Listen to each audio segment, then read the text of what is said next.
This word is pronounced as epiphany, epiphany, epiphany. Let's say its meaning. First and foremost, it's a noun. An epiphany refers to a sudden realization or insight, often profound, that changes one's understanding or perspective. Let's see some synonyms and antonyms of this word. Its synonyms are revelation, realization, insight, awakening, discovery. Let's see some antonyms of this word. Its antonyms are confusion, misunderstanding, ignorance, misinterpretation, obscurity. Formality level. The word epiphany is fairly formal and would rate around 7 out of 10.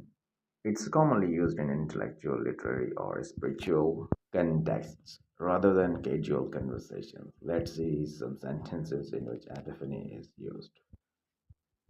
Sentence number one is: during her vacation, she had an epiphany about what truly matters in life. The book's final chapter delivered an epiphany that changed his perspective entirely. Sentence number three: his epiphany about the importance of time management came after missing multiple deadlines. Sentence number four: the scientist experienced an epiphany that led to a groundbreaking discovery. Sentence number five: meditation often helps people reach moments of epiphany about their inner selves. You should practice more sentences of this type. Thanks for watching. Don't forget to subscribe my YouTube channel. Thank you.